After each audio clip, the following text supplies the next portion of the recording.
A philosophy professor and author drew gasps on MSNBC after claiming that American democracy is under a greater threat today than it was during the McCarthy era of the 1950s. During an interview with host Ali Velshi, Jason Stanley, chair in American Studies at the University of Toronto, said he disagreed with comparisons that equate current political crackdowns to those led by Sen. Joseph McCarthy, R.Y., 7 decades ago. "I want to take a little issue with your comparison to the McCarthy era," Stanley said. 40 academics were dismissed over their posts about Charlie Kirk. "I'm not aware of such a rapid mass firing of academics in the McCarthy era." Velshi replied, "Wow," visibly taken aback. Stanley went further, arguing that what's happening now is much worse than the McCarthy era.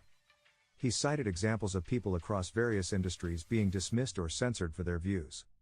"We've had countless people fired across countless industries," he said. "We had the Washington Post fire Karen Attiah, their only black columnist, opinion columnists, remaining, for utterly innocuous posts claiming it was over Charlie Kirk. Basically, people are targeting anyone whose political opinions they don't like. So that's what they're trying to do. They're trying to take this as any excuse to target people whose political orientations, whose truth-telling really does not fit their narrative." Stanley warned that these efforts form part of a larger push to invoke the Insurrection Act, likening the situation to events in pre-World War II Germany. "This is more than McCarthy," he said. "What this is, it's an attempt to invoke the Insurrection Act. There's two historical antecedents to pay attention to here.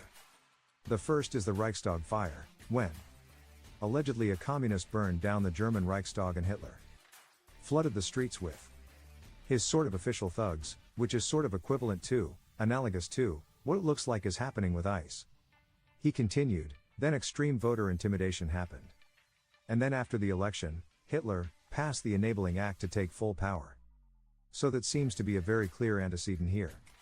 And the other, of course, is Kristallnacht, when a German diplomat was assassinated in Paris by a Polish Jew and they called for the targeting of Jewish shops and synagogues."